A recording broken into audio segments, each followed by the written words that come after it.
ObsCure 2: The Aftermath is a direct sequel to ObsCure, releasing 3 years after the first, in 2007, on PlayStation 2. The sequel was also developed by Hydrovision as well. The game also garnered a PSP release in 2009 and released on Steam in 2014 with its predecessor. ObsCure 2 did release a spin-off sequel titled Final Exam that was not well met due to the mixed reception of the ObsCure series as a whole. So for now, Aftermath is the end of the ObsCure storyline, but we can talk about that in another video. For my playthrough of the game, I sailed the high seas to experience how this game would have played 17 years ago, so aside from the widescreen graphics, this is the raw 2007 gameplay at its finest. With that said, there were some major glaring issues, none of which were game-breaking. Most were frustrating and some were just laziness or poor design choices on behalf of the development team. The biggest issue I had was my NPC teammate always being in my way. Always. I couldn't go more than 10 minutes without exploring and being trapped by them because they wanted to stick to me like glue, and trying to juke them just made them follow my exact movements, so the only real option I had was to switch characters and move. Now this part here is my opinion, but it seems like the devs were just lazy or didn't think some of these things through. Like this wrecking ball I dropped right outside this wall. That then teleported a good 15 feet when I went outside to use it. Certain prompts for interacting with items in the world. And this barricade on a door that blocked it from opening from the outside, but when I removed it, the door opened outwards, negating the barricade entirely. As far as bad design choices go, the inventory made 0 sense to me and was entirely done for convenience. We have a total of 8 playable characters throughout the game, who at certain times are split up. At one point, we make it to an island and wait for the others to join us. When we switch to the second pair going to the island, we have the same exact inventory as those who are already on the island. While again, not game breaking, just kind of a weird choice for a survival horror game to have one static inventory throughout the whole game. And my last complaint is the biggest, the damn camera. It's a mix of a fixed camera that follows at an angle and a true over-the-shoulder third-person camera. The fixed angle doesn't really allow you to see a room entirely, which itself isn't a problem, but it changes so abruptly between the two that it always threw me off. Now this can be remedied by readying whatever weapon is being used to bring the camera over the shoulder. My last complaint about the camera is that 99% of the rooms I entered, the camera would be at its fixed angle, but facing the door so I couldn't see anything about the room I had just entered, which usually led to me being ambushed by whatever was in the room. I just think it would have been much better and easier to pick one style and stick with it instead of constantly changing. But now that I got the bad out of the way, let's get into the decent aspects of the game. This sequel has an improvement to resource scarcity.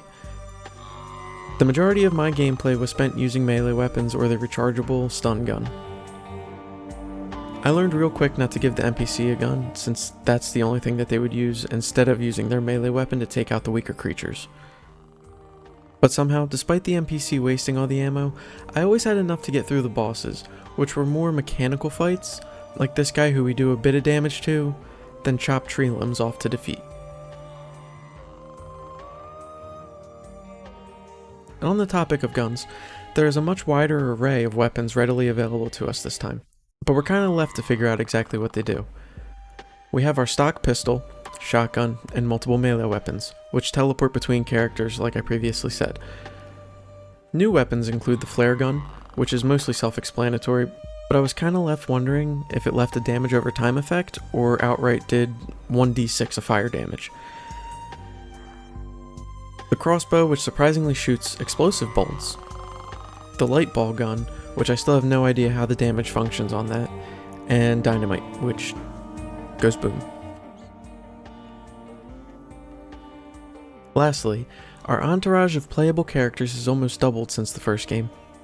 We have 8 playable characters in total, who get very little in the way of actual introductions to us, the player. We just get to control a lot of them, learn their names, and just kind of assume their relationships to everyone. But as the game goes on, our ragtag team slowly starts to dissolve. I'll go into more depth and explain everyone's special ability as they're introduced in the game and as we use it, so we have some surprises as the game progresses. But with that said, let's jump right in.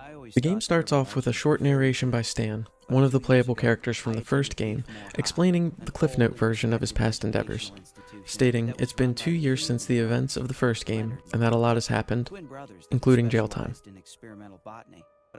But he stayed positive and wants to put all of those events behind him and forget about Leafmore High. He says this as he runs over a vaguely familiar and ominous flower that floats all the way off into the distance. This flower then lands right in the dorm room of our first playable characters, May and Corey. When we gain control of them, we learn that they are about to head to a party with their friend Sven. We can explore around the hall a little bit on our way to find Sven, and when we read some of the notes along the way, we see just how horny college students and the development team truly are. Now, keep this part in mind because there are some questionable sound effects later on in the game. Anyway, moving through the halls, we arrive at what we're to believe is Sven's room. Here we see, but don't necessarily meet, the rest of the playable character ensemble. Sven has some sort of flower that he said everyone on campus has been making tea out of when Kenny comes through the hall and grabs it, but is quickly interrupted and swept away by Shannon, his sister, from the first game as well. We then learn that the gang is going to a frat party later that night, and not to worry because this mysterious woman on the couch will get them in. Corey then consumes the flower somehow, either by drinking a tea that's steeped for roughly 5 whole seconds, or smelling the flowers again. Not really sure what happened there. Anyway, we wake up in a Silent Hill looking area and find a baseball bat and May further up the path. Here we get our first glimpse at some of the weird things the game has to offer, like this impaled phallic looking thing. Remember what I said about the devs? Yeah. Anyway, we move on and see someone missing their arm asking for their other half. May recognizes this person as June. We then see Sven and he just calls us a mean name. Honestly dude, this whole part was weird and has like zero relevance to the rest of the game, so I didn't really understand exactly what was going on here.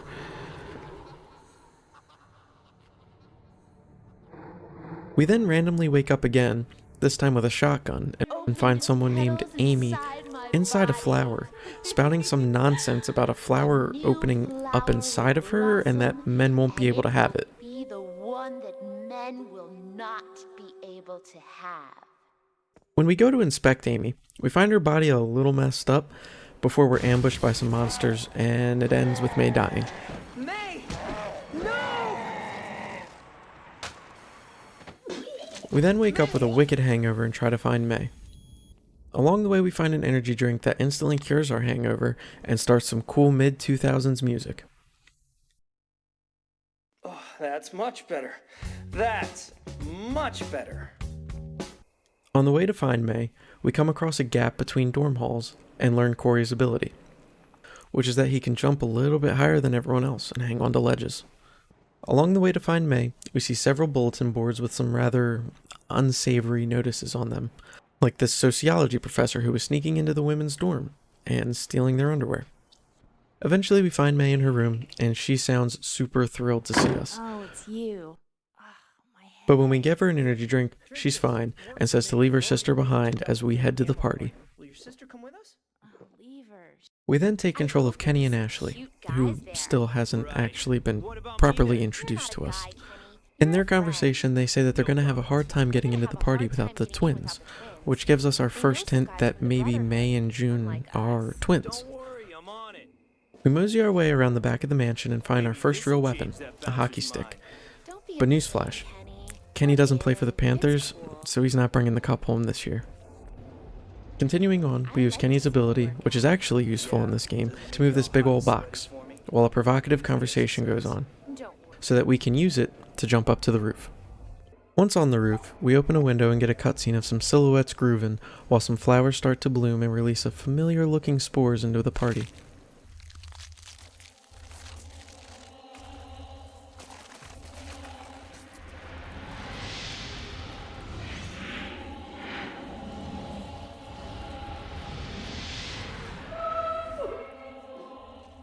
Once inside, we examine the desk and find a bunch of scratches all over it. This is where Amy's ability comes in. She's got baby eyes, and she can decrypt anything. When Amy inspects the scratches, a code miraculously lights up, showing the numbers 1873. When we leave the room, we get the worst voice acting, telling us someone's hurt and to get the gun in the billiards room. I'm hurt and they've killed my boyfriend. It will soon be your turn. Take the gun in the billiards room.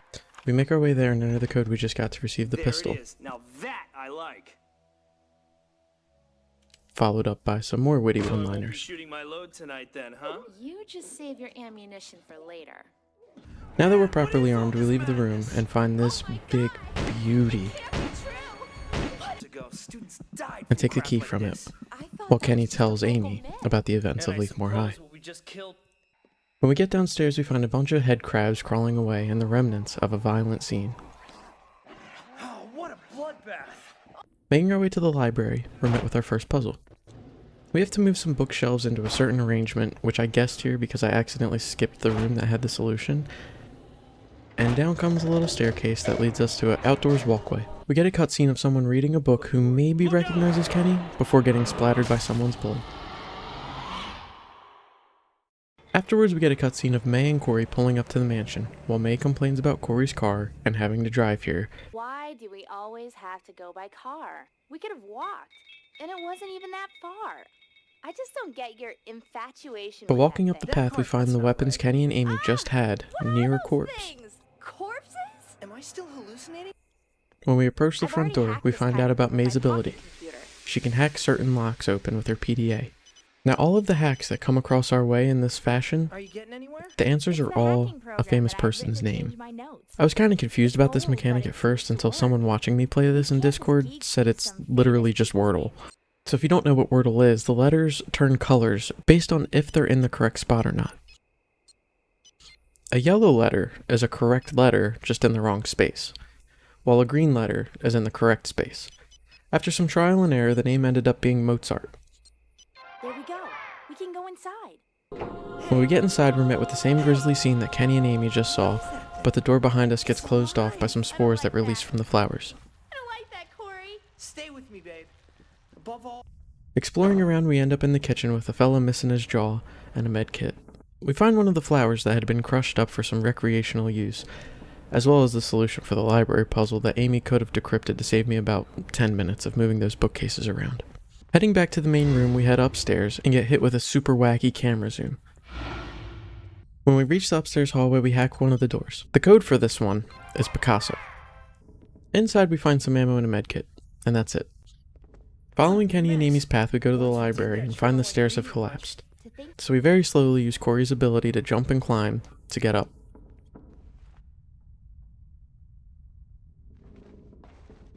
When we turn around to pull up May, we're ambushed by one of the medium-sized monsters. Come on! Get up here! Now from here on out, we're going to be classifying these monsters by their size. Just makes it a little easier. When we try to run away, the monster climbs up shelves and blocks our path. So we take him out and continue on our way. That went well. When we reach Kenny and Amy's last location, we find it empty except for a few scurrying head crabs. Real book. When we leave and descend some stairs, we find our friends with the other guy, who ends up being our biology teacher. May. How are you? Are you okay? We've been worse. You haven't seen Sven and June, have you? Quite a specimen you got there. Who are you? Richard James. I teach biology on campus, and I mentor the Delta Theta Gamma Brotherhood. What are these things? For now, all I can say is that it is, or once was, human. The organs are all still there. There are these purple marks all over it. This is Matt. I recognize his tattoo, but we saw him not that long ago. He was fine. It's that flower that's done this. Flower? That one we smelled. Given the nightmares I've had, I'm inclined to agree. Students remain as they are, quite oblivious of certain biological law. We took an energy drink to fight off a headache. Maybe that counters whatever it is that makes you go crazy. Hell, I don't know. I haven't felt anything. I'm going to do some tests on this flower and this student. You'll find an exit if you go through the dance hall. Good luck. Wait. He also gives us a syringe that we can use on the fallen monsters to create healing serums. When we get to the auditorium, we're met with a mini puzzle, where we have to focus light beams on items to be able to interact with them. We focus this beam of light onto a speaker to dispel the darkness. while Kenny then tries to move it. As soon as Kenny grabs it, he's ambushed by 3 medium monsters. In this fight, I kinda cheesed by standing on this speaker where they couldn't hit me, since my NPC partner did not let go of the light to come help. Once we get the speaker in place, we switch to Corey, who does his janky parkour moves to jump up and activate the second light, dispelling the darkness on the door leading out of the auditorium. Now that we're outside, we try to run to Corey's car, only to find it being stolen.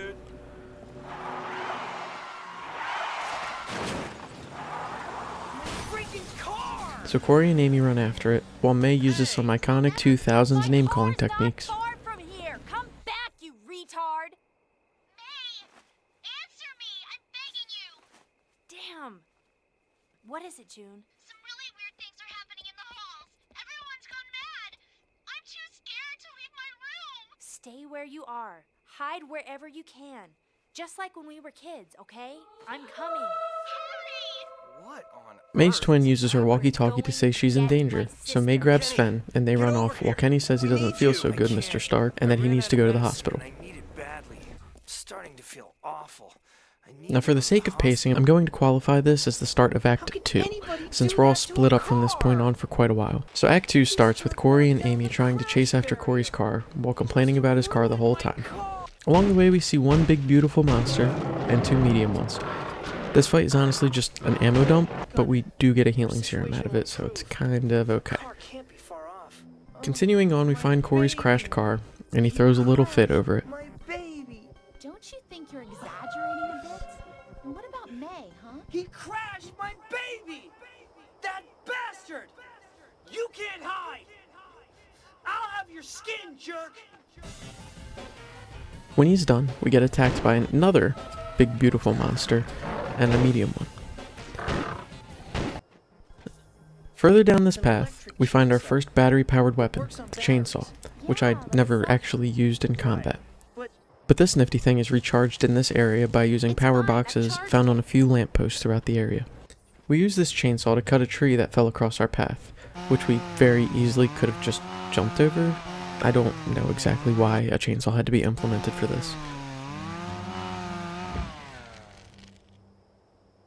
On our way down to the car, Corey tells us he has a shotgun in the trunk of his car, which would have been very useful information a while ago. Also, I'm not too sure why he has a shotgun in the trunk of his car that he keeps on campus.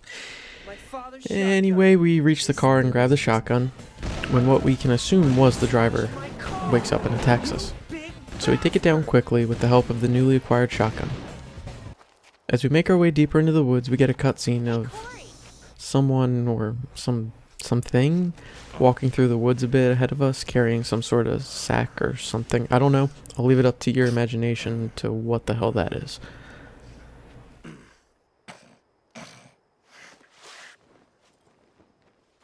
What is that? Huh? We're gonna pause right here. Remember what I said about how horny the dev team was? Yeah, here's a prime example of a character design and a sound that could have very easily not have been picked. So maybe turn down your volume if you're with someone else. What the? Enjoy.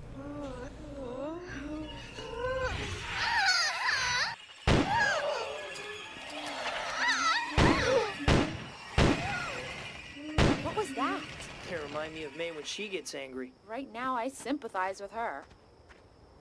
But as we still continue down the path, we find another fallen tree that we chainsaw, which leads us back to civilization. Back to civilization. We find ourselves at a hospital that Corey has to use his ninja skills to climb around some ledges so he can unlock a door for us. But in the middle of this, we're attacked by more of the moaning myrtles, this time quite a few more. Corey gets absolutely bodied while holding onto the ledge, but somehow survives. Corey gets back around and unlocks the door, then helps Amy up onto the roof where we get a mini cutscene of May talking on the walkie-talkie. Somebody hear me? Hello? Fall Creek here. We need help. Please. Some people died. Answer! May?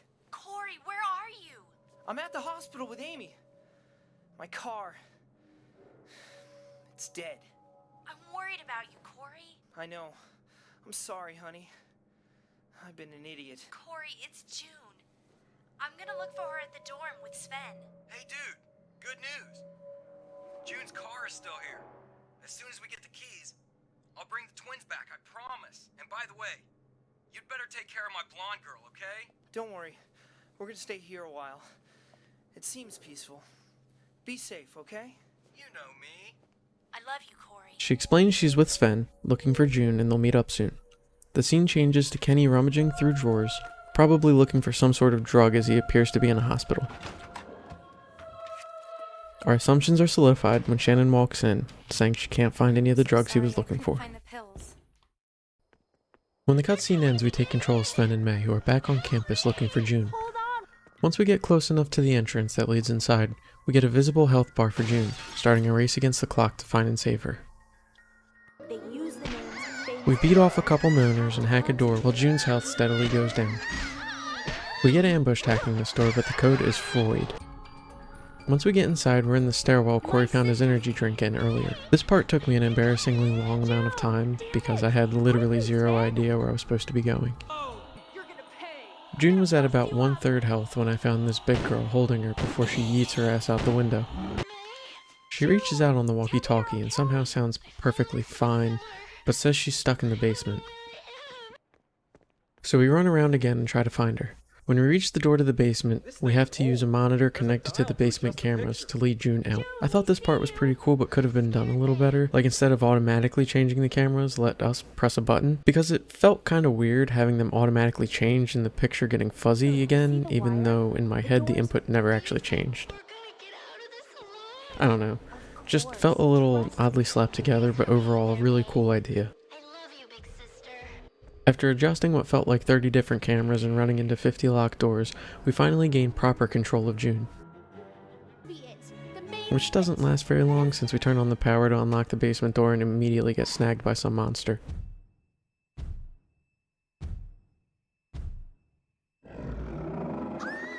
Sven and May quickly run down to try to save her, only to find her weapon sitting by the power box she used. We find what looks like June's arm on the floor, which kinda seems like what happened in Corey's dream state is coming true, but I can't tell if this is the left arm or the right arm because the hand kinda reminds me of the hosts of Kablam. We find June, and from this quick pan, it definitely looks like she has both arms to me. I'm gonna trim this cutscene a little bit because it's kinda graphic, but June drops a tiny little toy bear while May is heartbroken. We're then back to Corey and Amy in the hospital. I don't believe it either. We find a broken up map of the hospital that Amy puts together. This map has the code for a door near where we started. We find a door that needs 2 different key cards to open, so we explore around the hospital for way longer than expected to find these things. We get a cutscene when we enter a room of the professor saying the flower is a natural kind of poison that has undergone a mutation, The flower is a natural drug from the poisonous Solanaceae family. and that he's already in the hospital waiting for us. I'm already here, Corey. I'm in the lab on the ground floor. We find one key card inside the room where we got this That should cutscene. make things easier. Now this is where I spent about 20 minutes exploring the whole hospital only to realize I needed to climb out a window and use some parkour skills to get up this walkway Don't forget I'm here. and into another window. But when we're inside, this is a perfect example of how the camera sets you up for an ambush by not showing the room. Because this big thing and a bunch of head crabs were already running towards me as soon as the room loaded. But in this room we find our second key card. With them in hand, we run back to the door and unlock it. Inside we find a cutscene of Kenny who is struggling because of the plant's mutations. But not you. I know you found things hard since Leafmore, but so have I. It's one more reason not to give up. It's been eating away at me for far too long now. Put up a fight for Christ's sake. We're family. If I can do it, there's no reason for you to lose it. It's been 2 years, Kenny. Don't just give up. You've always been the stronger one, and I just can't take it anymore. Then you're going to die, little brother. Grow up and save your life, please.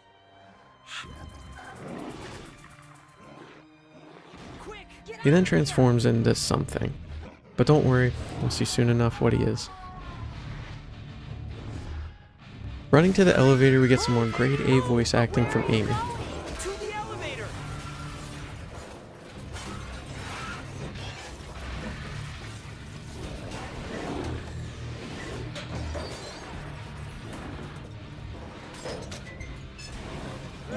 Thing is here!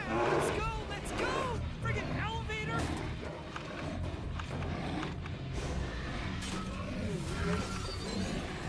It's getting closer! But what is it? I don't wanna know! It's in my head!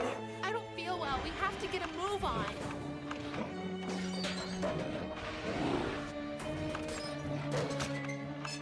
When we get inside the elevator, we have to solve a puzzle to get the elevator working, Quick! which I might have gotten killed while trying to figure out.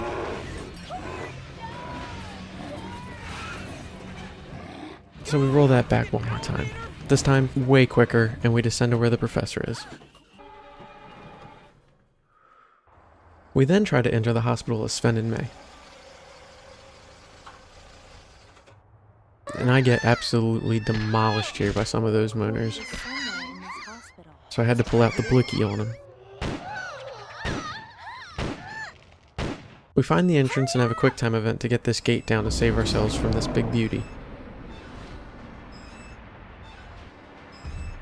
Inside, we meet up with the rest of the gang. Here we are. Corey, Someone will pay for what happened to June. I promise. just focus on Now, this getting part of the everything hospital fine. also took way too long, so I'm going to summarize this as simply as possible. We find ingredients to make dynamite scattered throughout this level of the hospital and blow up a wall with the dynamite.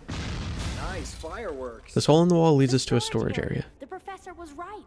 The ambulance parking lot can't be far Here away. we have to somehow solve this puzzle of moving these carts with Corey on top so he can jump around. This thing weighs a ton. To the This is the part that took me forever, because the cart can't move past some of these objects on the floor, like this cord or this little lip, so it took a while. Anyway, when we finally get this figured out, we go through a door that triggers another cutscene of Kenny, this time in his peak male physique. He ambushes us and we're left with no option but to try to take him out. You made a serious mistake! When we finally do, Corey gets some nice rebar through his liver and May gets straight up smushed. Now, you're gonna know the meaning of regret. Oh, I didn't do it on purpose. But now, I'm gonna have some fun. Enough, Kenny, enough. Kenny? Stan and Shannon come in to save the day and fight Kenny as well. After dealing enough damage to him, Kenny escapes.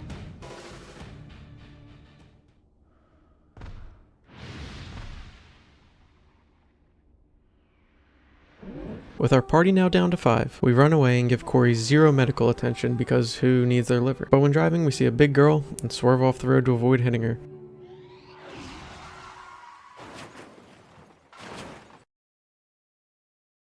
When we regain consciousness, we get this absolutely horrifying perspective of Shannon looking at Stan.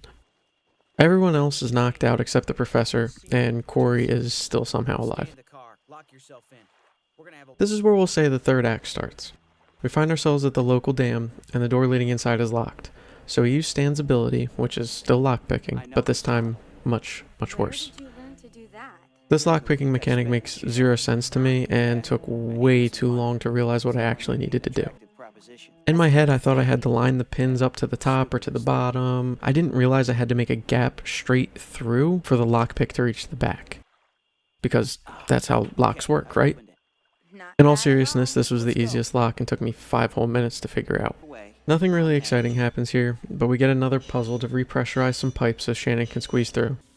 Once on the other side, we find a control console, as well as Amy being in the middle of another room on the other side of glass.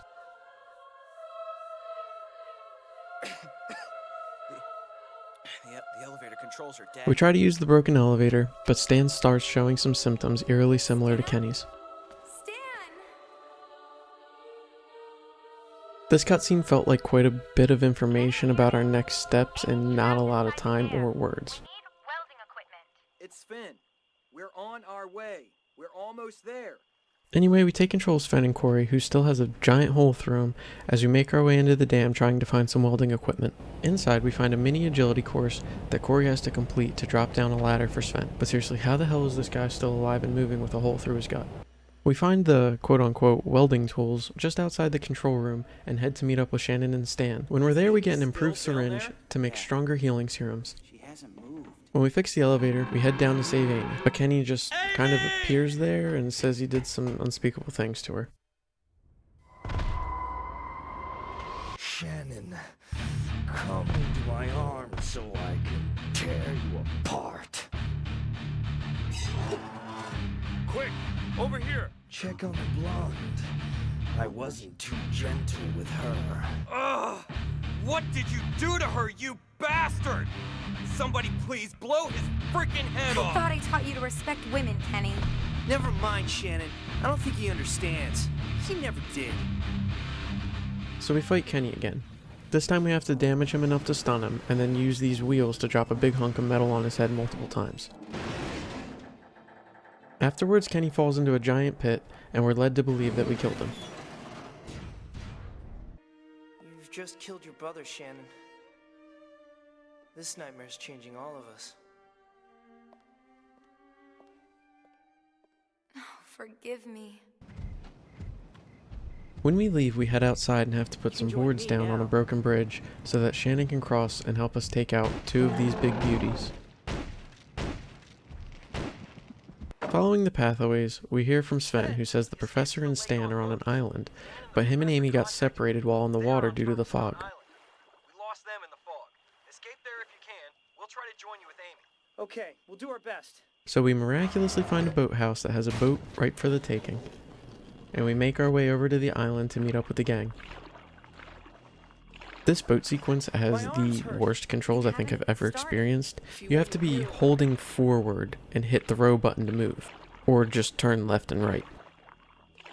The row button launches you a solid 20 feet per press, and turning rotates you a solid 30 degrees for holding down the stick for about half a second. So it's just way too much movement for very little interaction.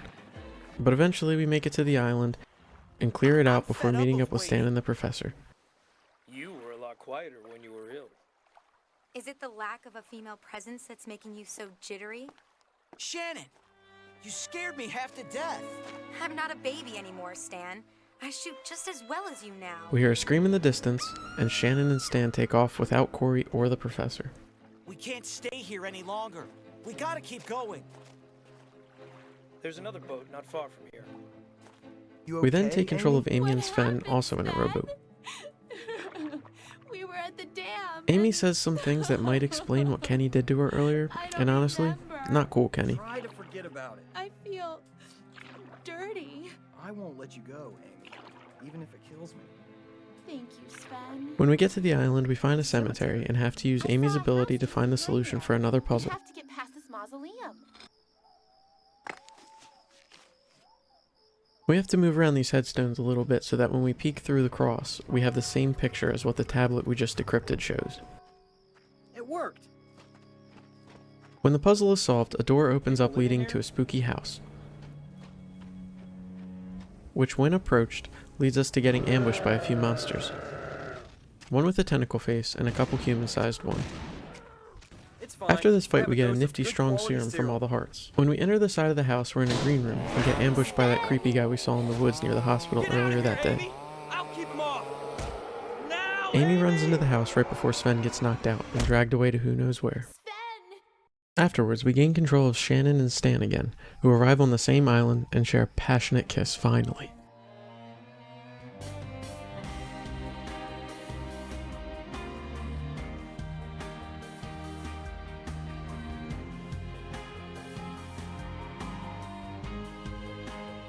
Do you want a better reason to fight?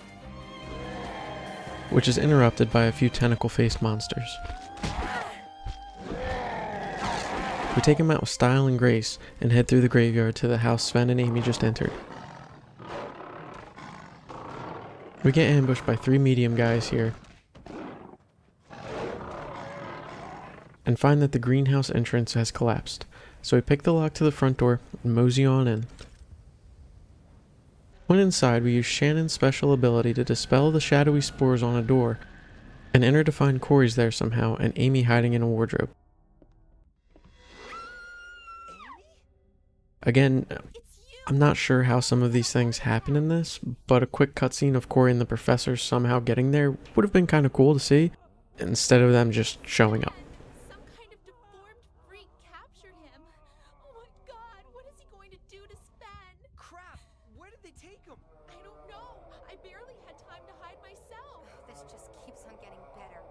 So we go through the house picking up some crosses we need to solve the next puzzle, This reminds and decrypt the solution for said puzzle, and a picture found in a bedroom. Along the way we find some notes explaining a bit about this man creature we've been seeing. We infer that his name is Jedediah, which is honestly kind of fitting, and that his dad is badly hurt but is dreaming with the flowers now. In the same room as the last note, we find the puzzle with the crosses. We have to move the statues into the same order as what we saw in the picture with the small child. After doing that, a door opens up and we get another cutscene of Sven being held up by a meat hook, but still alive for a moment, before being chainsawed by old Jed.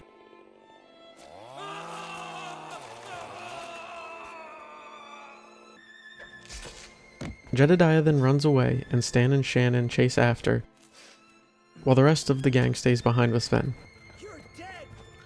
Shannon and Stan end up in a tunnel that looks oddly similar to the underground facility from the first game. As we reach the exit of the tunnel, our suspicions are confirmed, as we're now in one of the buildings at Leafmore High's campus. This is turning into a huge nightmare. Welcome to Leafmore, guys. When we find our way out of the building, we get another cutscene of Amy in pain, and the professor says they're contractions. His playground.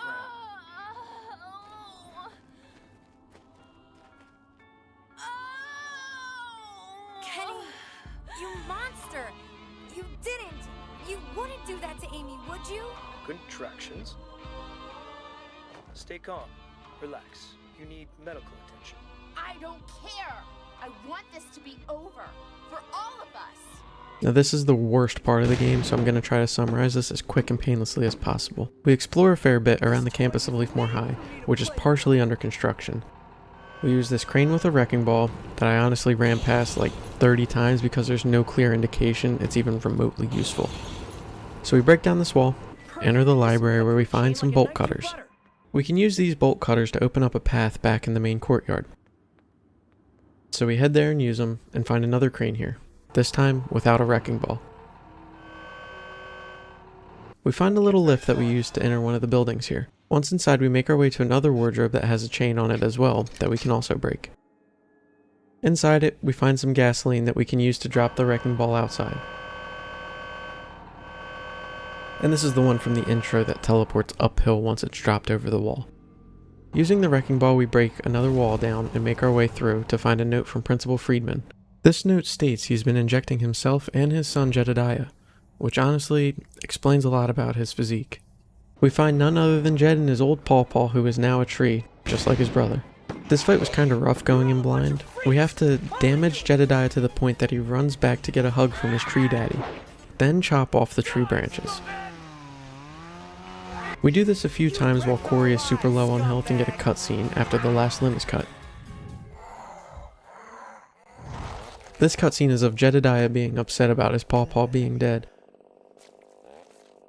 Dad is dead. Won't make any more flowers, but you can still chop him up into firewood with that chainsaw of yours. Get a nice fire going. Get all warm and comfy while your daddy burns. Which cues us into a quick time event of a chainsaw duel between Corey and Jed.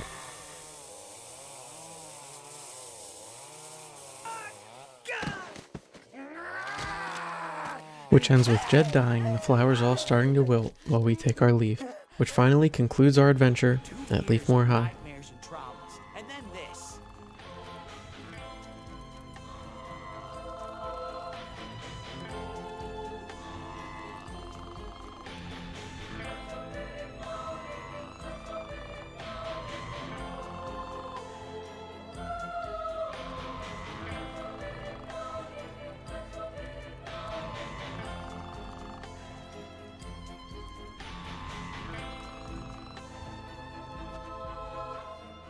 Bob has arrived. Meet us at the parking lot.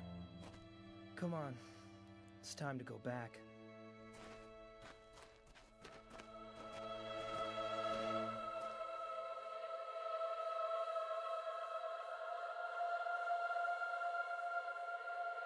Just kidding. Some government officials show up and take away a very pregnant Amy. All of this was orchestrated by the professor that was tagging along with us the entire time. She's our responsibility now. We board an ambulance with Shannon only for it to crash in a tunnel, and we're back in the game. We start back by acquiring a medallion we'll use in a puzzle later. We go through the tunnel and end up getting ambushed, but since we have no weapons this time, we just run right out of there and end up at the frat house from the beginning of the game. We hear a walkie-talkie on a dead scientist and learn that these scientists are being picked up at Lincoln Stadium. So we rush through the previously explored areas of the frat house. We eventually end up in the courtyard where we first met up with the professor and insert our medallions into the store. This is the only part of the game I had to use a guide for because I have no idea how to orient these medallions. Moving on, we find some discs with symbols on them that give us the solution to our next puzzle. We insert our discs here and spin them to see a shape start glowing beneath us. The red marker on the back of this disc indicates which number we need for the respective symbol we're spinning. So we learn which 3 pillars we have to look at, get our numbers, and put the combo into these dials. Once outside, we find a duffel bag on a dead scientist with all our gear we previously had. So we gear up, giving the NPC partner all the damaging guns here, since the boss only attacks the controlled character, and make our way to finally end this game. Once in the stadium, we see Corey and Kenny. A new beginning. You, Corey. Even though I took everything you cared for away from you, you will come to love me like a brother. For you and I will be the same. You know what, Kenny? There's only one person I ever belonged to. And it was May. But poor Corey unalives himself so he can avoid becoming Kenny's peon. Now it's time to whoop Kenny's ass for all our fallen friends. Here we pull some levers while Kenny is defending himself.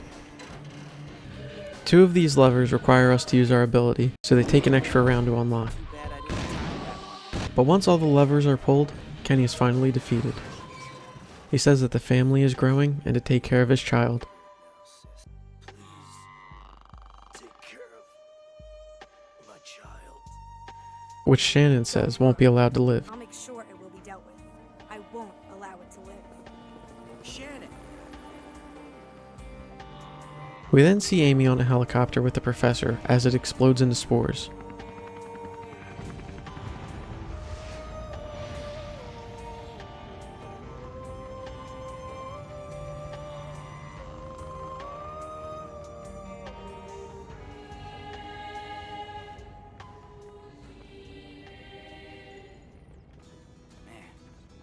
Ending the story of ObsCure for now, as we finally get the real ending credits.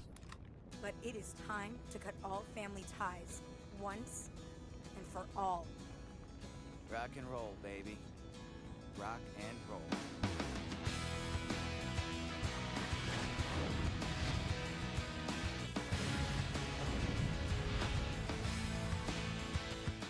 This game was honestly kind of tedious at times, and I was very thankful when it was over. In regards to the first game, this one is a little bit more visually pleasing, but not nearly as fun or in depth as the first one. The voice acting and cutscene graphics were quite low quality, and it almost felt hastily put together. I mean, the same year this game came out, Mass Effect 1 came out, and the year before that, Oblivion came out. Both of these games are timeless and hold value for replays today. So once I wash my hands of this video, I highly doubt I'll ever have the itch to play this game again. With that said though, if a new studio were to obtain the IP for this and remaster the previous 2, or even release a new title, I think I'd be excited to see where they take the story. But there are currently no plans for this to happen, so we're left with this ending. Before leaving you all though, I wanted to give a quick thank you to all the new subscribers and a big thank you to all my Patreon supporters. You guys help me out a whole lot and give me motivation to keep going. If you'd like to help support, consider joining from the link in the description, and join the Discord to chat and let me know what games you'd like to see in the future. Thank you all, and as always, take care of yourselves.